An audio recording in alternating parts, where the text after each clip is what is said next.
영적으로 진화한 사람들의 성격적 특징. 영적으로 매우 진보한 사람을 생각할 때 우리는 보통 두 가지 특징을 떠올린다. 초능력과 강력한 내면적 경험들.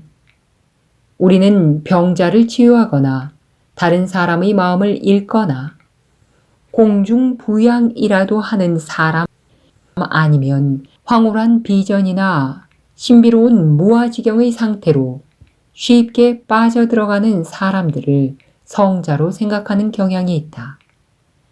하지만 의미심장하게도 수업은 영적으로 진보한 사람들의 특징으로 초능력도 황홀한 내면의 상태도 말하지 않는다. 우리가 보통 생각하는 그들의 특징들은 의도적으로 수업의 목록에서 제외되었다. 그렇다면 수업이 말하는 영적으로 진화한 사람들의 특징은 무엇인가? 수업은 성격적 특징들을 말한다. 하느님께 가까이 온 그 사람들에게 하느님이 주시는 특별한 선물은 성격적 특징의 선물이다. 수업은 우리의 모든 고통이 우리가 원래의 선함에서 되돌릴 수 없이 부패했고 영원히 더럽혀졌다는 뿌리 깊은 믿음에서 온다고 주장한다. 한순간의 황홀경도 멋지지만 그 후에도 여전히 전에 싫었던 사람, 자신이 싫다면 내가 부패했다는 믿음이 사라지지 않은 것이고 선하고 싶은 압도적인 욕망이 채워지지 않은 것이다. 매뉴얼의 무엇이 하느님의 교사들의 특징들인가? 섹션에서 가져온 다음 10가지 특징들은 오로지 선량하기만 하고 어느 땅, 어느 시대에 살든 성자로 간주될 것이며 어떤 전통에서도 섬기기를 영광으로 생각할 사람에 대한 초상화이다. 수업은 그런 사람으로 우리를 안내한다. 1. 신뢰. 우리는 눈앞의 세상을 도저히 신뢰할 수 없을 것 같다. 사람들은 자신이 원하는 것만 생각하며 종종거리고 다른 사람이 원하는 것은 보지 않는다. 반대로 하느님의 상급 교사들은 세상을 절대적으로 신뢰한다. 그는 모든 것들, 사건들, 만남들, 상황들이 유용함을 안다. 그는 마구잡이로 벌어지는 일은 없음을 잘 안다. 심지어 거친 바람조차 그가 가장 원하는 그 무엇 때문에 부는 것이다.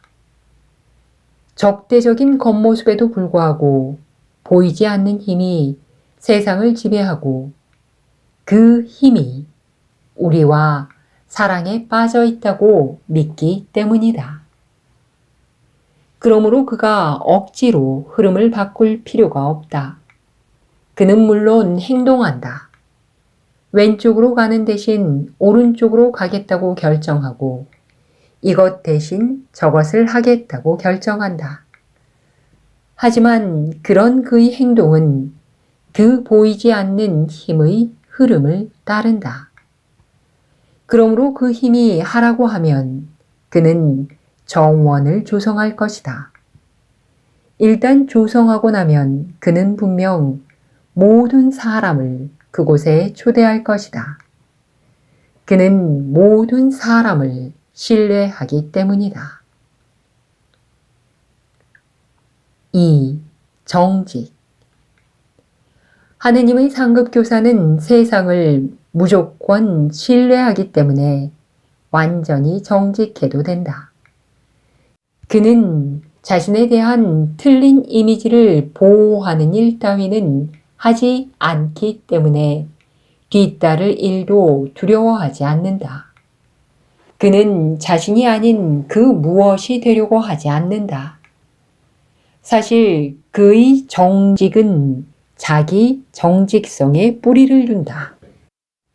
그는 자신이 마음 깊숙한 곳에서 알고 있는 것, 그에 대한 진실, 즉 그가 하느님의 거룩한 아들임을 그 자신에게 인정했다.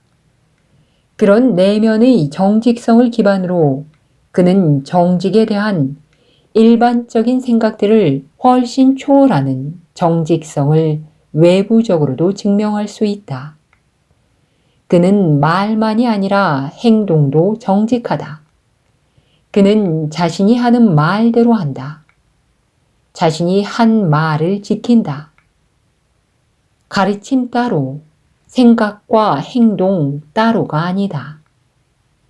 다른 말로 그는 그의 모든 생각, 말, 행동들이 서로 완벽하게 조화를 이루는 일종의 울트라 통합 상태를 구현해냈다고 할 수 있다. 진실성이 그를 내내 관통한다. 어떤 경우에도 그는 자신과 갈등하지 않는다. 그래서 그는 기술 좋은 마술사라면 꿈만 꿀 수 있는 마음의 평화를 간직한다. 3. 관용.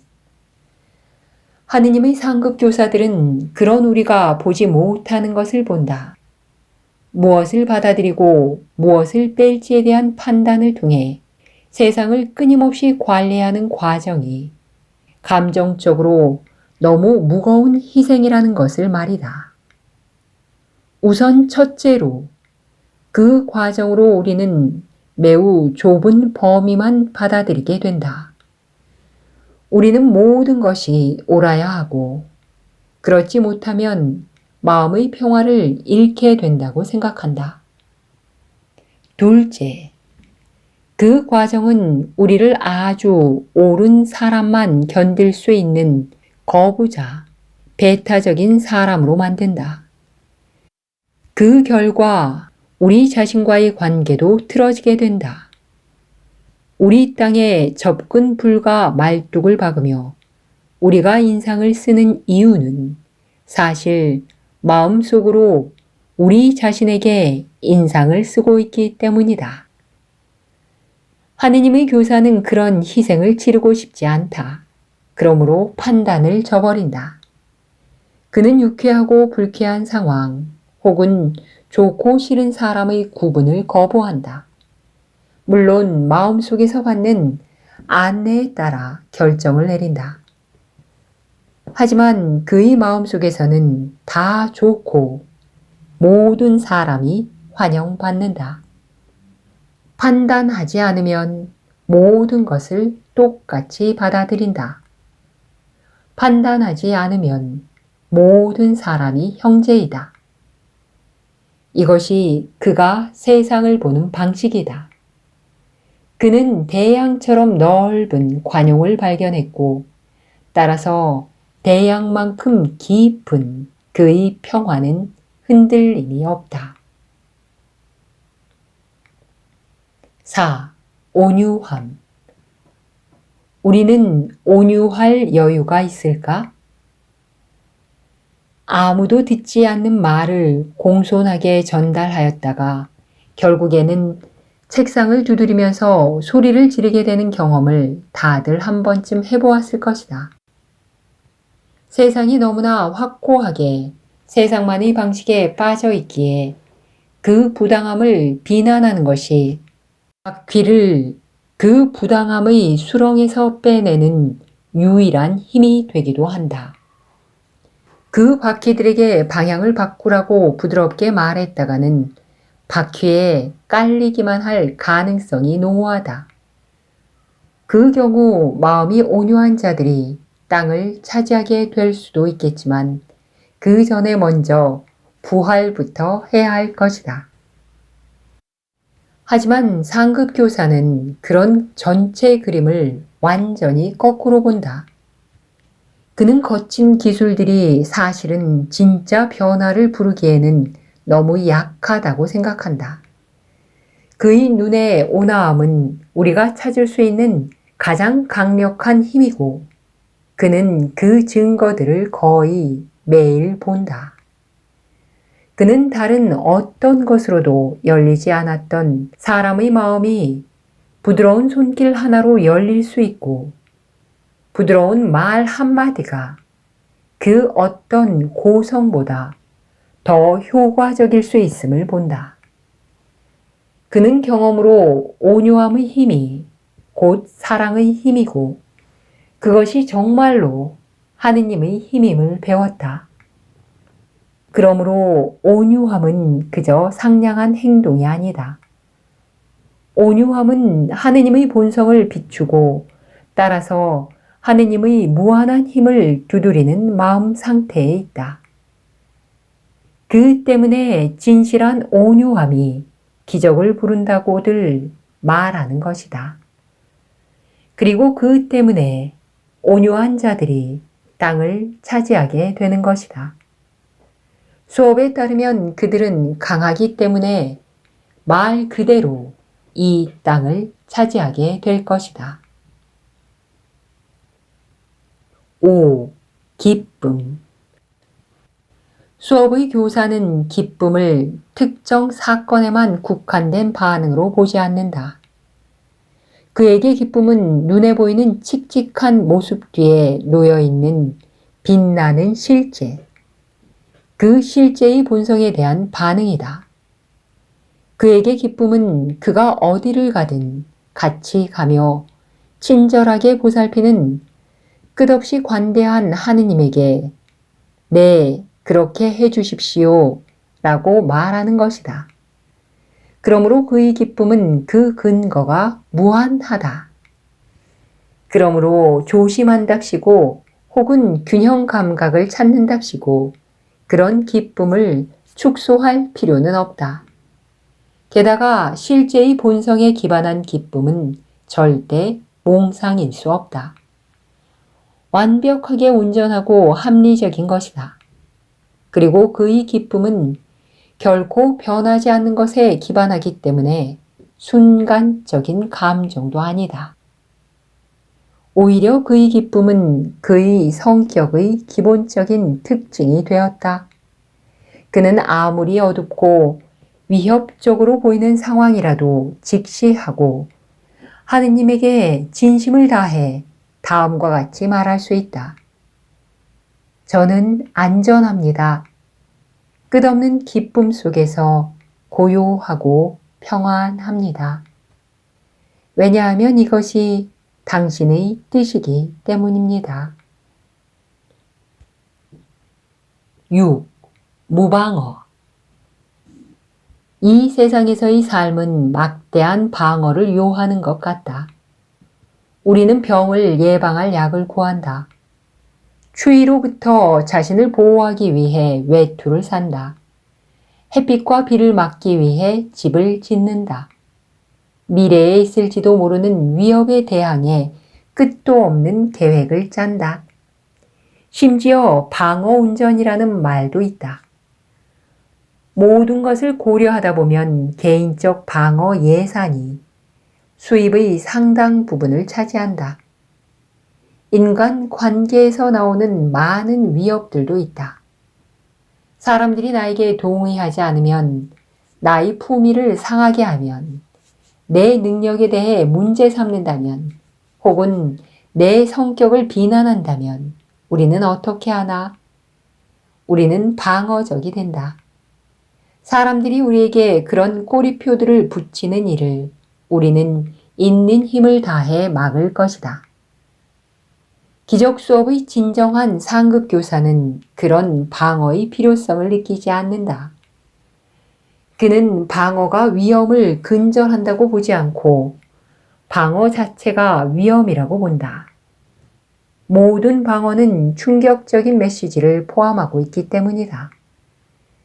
그 메시지는 바로 내가 상처받기 쉬우며 연약하며 쉽게 파괴되고 셀 수도 없이 많은 공격자들의 잡이나 구해야 하는 험악한 급류 속의 불행한 팔이라고 말한다. 그렇게 믿을 때는 아무리 난공불락의 방어를 한다 해도 만성적 불안과 두려움에서 벗어나지 못한다. 그러므로 하느님의 상급 교사의 유일한 방어는 자신의 참 모습과 참된 본성은 결코 해로운 일을 당하거나 어떤 식으로든 상처 입을 수 없음과 그의 실제는 공격당할 수 없게 창조되었음을 절대 확신하는 것이다. 그렇게 확신할 때 그 자신을 여러 겹의 방어로 무장할 이유가 무엇이 있겠는가? 따라서 그는 안전을 위해 우리가 구하는 그 모든 복잡한 구조들의 필요성을 전혀 못 느끼며 편하게 걸어간다. 그는 위험이 닥쳐올 때 그냥 웃는다. 참으로 편리하게도 아무런 위험도 보지 않기 때문이다. 7. 관대함. 누구든지 주고 싶은 충동은 느끼지만 항상 그 여파를 걱정한다. 너무 많이 주면 우리 자신을 위해서는 아무것도 남지 않을 것이다. 그러므로 우리의 주는 행위는 늘 주의가 따르고 얼마만큼 줘도 되는지에 따른 조심스러운 측정이 따르고 따라서 제한적이다. 맞다. 얼마만큼 줄 수 있느냐는 결국 얼마만큼이면 우리가 원하는 속도로 축적하는데 지장을 받지 않는가이다. 이런 마음가짐이라면 다른 사람에게 주는 선물은 적당한 시기가 되면 다시 불러들일 투자이자 대부이다. 하느님의 교사는 그런 마음을 온전히 버린 사람이다. 그는 조심하기는커녕 관대함이 낭비에까지 이를 지경이라서 보는 사람은 감동하기도 하고 불안하기도 하다. 그는 처음 본 사람 혹은 심지어 공격자에게도 무엇이든 줘버린다. 주는 것을 얻는 것으로 본능적으로 인식하고 자신을 위해 뭔가를 지키는 일이 결탄코 그것을 잃게 되는 일임을 보기 때문이다. 그 결과 무언가를 얻기 위한 그의 기준은 그것을 줄 수 있을까 없을까이다. 만약에 줄 수 없다면 아무것도 얻을 수 없으니 그에게 그것은 아무 쓸모가 없다. 그는 그 자신만을 위한 것이 어떻게 가치 있을 수 있는지 이해하지 못한다. 결국 그의 시간이든 돈이든 기술이든 소유물이든 그가 주는 모든 눈에 보이는 선물들은 사실은 사랑의 선물을 위한 포장지에 불과하다. 그가 선물을 주면 줄수록 그 빛이 그의 안에서 더 밝게 빛난다. 그러니 그가 주는 것이 얻는 것이라고 말하는 것은 당연하다. 8. 인내. 삶은 팔알이 결국 줄석이다. 우리는 성급함이라는 부글부글 끓는 가마솥에 인내심이라는 뚜껑만 살짝 올려놓은 게 분명하다. 그 반대로 하느님의 상급교사는 진짜로 가마솥 안까지 인내심으로 가득하다. 줄이 얼마나 길든 그는 차분하게 기다린다. 그 비결은 무엇일까? 그가 보는 것은 오직 확실한 결과뿐이다. 그의 눈은 불확실성을 보고 있더라도 그의 마음은 반드시 오게 될 행복한 결과에 이미 도달해 쉬고 있기 때문이다. 따라서 그는 편하게 불안해하지 않고 기다린다. 신뢰가 그렇게 대단해서 그는 그 결과가 나올 타이밍조차 완벽할 것임을 잘 알고 있다.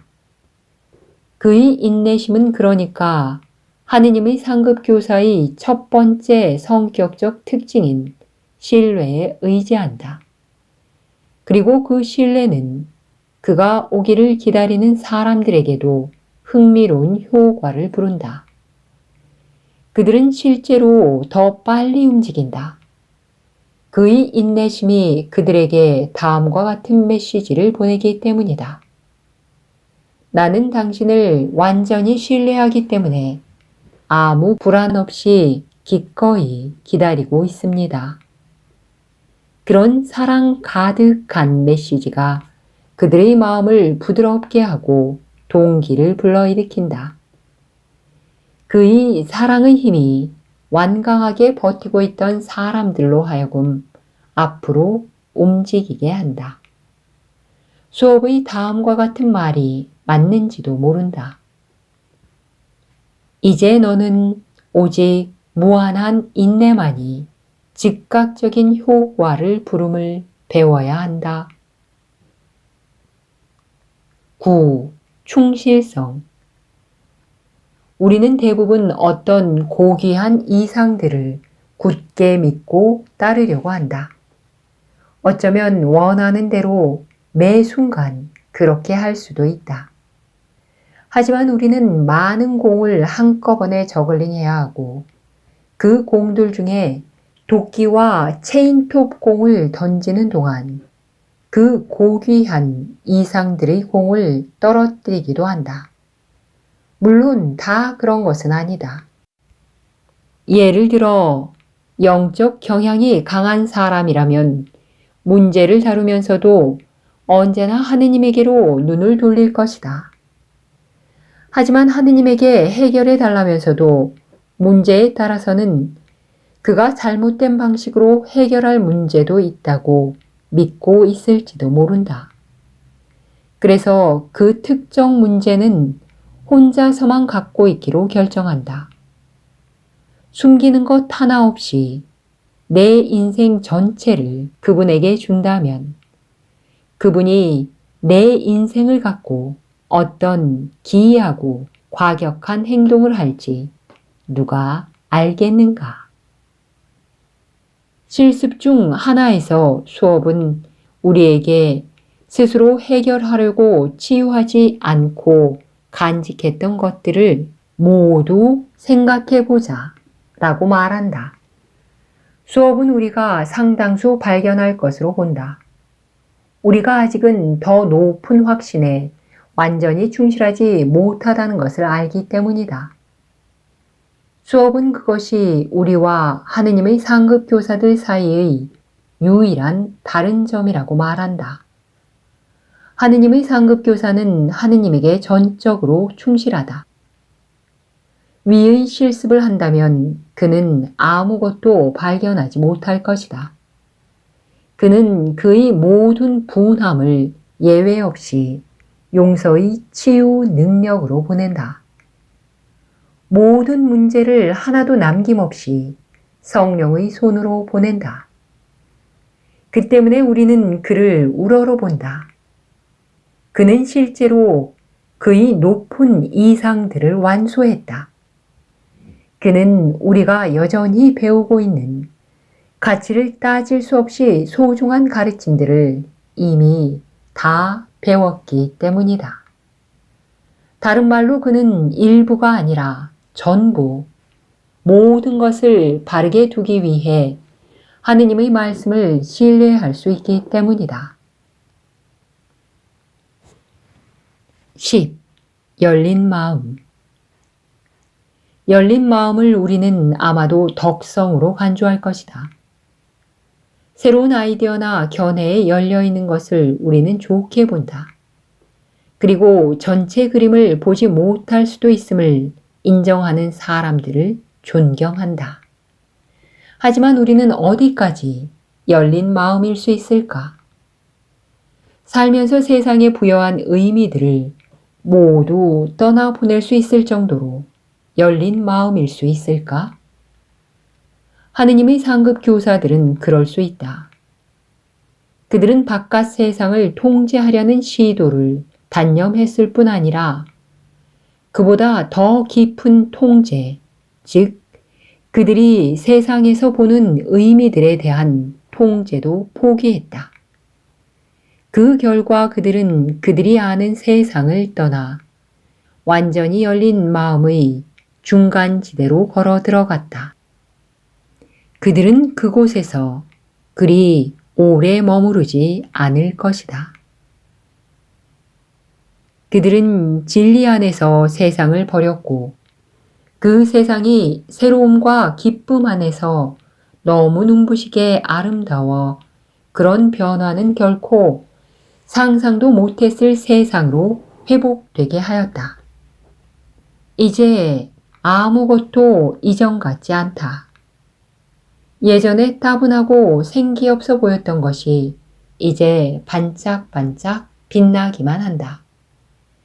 그리고 무엇보다 위협이 사라졌기 때문에 모든 것들이 그들을 환영한다. 상급 교사들이 이런 심오한 열린 마음에 하룻밤 만에 도달한 것은 아니다. 사실 열린 마음은 그들의 여정 맨 끝에 온다. 수업은 열린 마음이 하느님의 교사에게 요구되는 가장 마지막 속성일 것이라고 말한다. 그 이유는 열린 마음을 통해 교사는 그의 모든 지각들을 함께 붙여두었던 접착제를 한 번에 영원히 없애버리기 때문이다. 육체 안팎의 형태들 안에 죄가 숨어 있다는 그 지각들 말이다. 다른 말로 열린 마음은 진정한 용서로 향하는 문이고 진정한 용서가 이 길의 끝이다. 그 교사는 지금까지도 계속 용서해왔고 우리의 기준에서 볼 때 그 용서들은 대단했다. 하지만 오직 여기 이 여정의 끝에서만 그의 용서가 실제가 된다. 오직 여기에서만 그의 용서가 완벽해지기 때문이다. 이제 그는 죽은 사람도 부활시키는 종류의 용서를 한다. 이제 그 용서는 그에게 한마디 말도 없이 단지 거기에 있는 것만으로도 세상을 치유할 힘을 준다. 그리고 이제 그는 시간의 쳇바퀴 속에서 완전히 벗어날 준비가 되었다. 자신의 검을 내려놓는 것으로 두려움 없이 하느님을 직시하고 그분의 품 안으로 영원히 사라질 준비가 마침내 되었기 때문이다. 결론. 하느님의 상급 교사는 충격적이게도 그 자신의 안전을 도모하는 일들을 완전히 거부한다. 그는 자신의 분리된 자아만을 위해 자신의 세상을 관리해 나가기를 거절한다. 그는 그 일반적인 게임에서 기쁘게 손을 떼었다. 그는 전쟁터에서 걸어 나갔다. 전쟁터가 줄 보상이 필요 없기 때문이다. 그의 행복은 이 세상의 것들에 의존하지 않는다. 그는 배가 물에 의지하듯 신뢰하며 의지할 수 있는 다른 실제를 발견했다. 그리고 우리가 우리의 실제를 적당한 모양으로 만들기 위해 바쁘게 돌아다니는 동안 그는 그저 세상 일에 관여하지 않고 그만의 행복감과 평화를 만끽하기만 한다. 그런 사람에 대해 수업은 다음과 같이 말한다. 그들은 아무것도 원하지 않는다. 그 어떤 종류의 슬픔도 생길 수 없다. 그들은 그들이 사랑하는 빛만 의식하고 오직 사랑만이 그들에게서 영원히 빛난다. 전쟁터에서 물러난 교사들은 놀랍도록 친절하다. 그런 사람 주위에서 살아가는 것이 어떨지 상상해 보자. 그는 당신을 신뢰한다. 그는 당신에게 늘 진실만 말한다. 그는 보호해야 할 아무런 이미지도 갖고 있지 않기 때문이다. 그는 당신에게 최고로 관대하다. 당신이 어떻게 행동하든 당신을 소중한 친구로 생각한다. 그는 언제나 온화하고 결코 가혹하지 않다. 그는 당신이 뭐라고 하든 절대 방어적이 될 수 없다. 그는 흔치 않은 너그러움을 보여준다. 그는 당신이 무엇을 필요로 하는지 알아채고 그것을 그냥 줘버린다. 심지어 너무 많이 준다. 당신 스스로도 당신 자신에 대해 인내하지 못할 때조차 당신에 대한 그의 인내는 끝이 없다. 당신이 무슨 실수를 하든 그는 용서한다. 당신이 완벽하게 거룩하지 않다는 지각을 조금이라도 한다면 그것은 바로 그 자신의 실수임을 깨닫고 있기 때문이다. 그런 그의 실수도 그는 기쁘게 성령에게 넘겨줄 것이다. 그런 사람을 누가 멀리 하고 싶겠는가? 그의 기쁨과 그의 걱정 없음과 아버지에 대한 그의 신뢰를 갖기 위해 뭐든 다 저버리지 않을 사람이 누구겠는가? 우리 중에 진실로 선함을 아는 것으로 온전함을 느끼고 싶은 비밀스런 갈망을 갖지 않은 사람이 누가 있겠는가? 수업은 그 모든 것이 우리의 것이라고 확언한다. 우리는 전쟁터가 아니라 그 전쟁터 위에 있는 조용한 영역으로 투자 영역을 바꾸기만 하면 된다. 수업이 지적하듯이 진정한 대안을 찾았다면 전쟁터와 그 위의 영역 사이의 선택은 전혀 선택할 거리가 아닌 것이 된다. 어쩌면 너는 전쟁터가 내가 얻을 수 있는 어떤 것을 제공할 거라고 생각할지도 모르겠다. 그것이 너에게 완벽한 평온과 너무 깊고 고요해서 그 어떤 의심의 조각조차도 너의 확신을 절대 손상시킬 수 없는 사랑의 느낌을 제공하는 어떤 것일 수 있을까? 그리고 그것이 영원히 지속될까? 지금 우리가 있는 곳에서 상급 교사들의 완벽한 평온이 있는 곳까지는 멀다. 하지만 어둠 속에서 길을 잃지만 않는다면 그곳에 도착할 것이다. 우리에게 필요한 것은 표시가 너무 분명해서 도저히 길을 잃을 수 없는 쉬운 길이다. 우리는 빛의 길이 필요하다. 단지 그 길에 서서 계속 한 걸음씩 나아가기만 하면 언젠가는 그곳에 도달할 것이다. 이것이 기적 수업의 약속이다.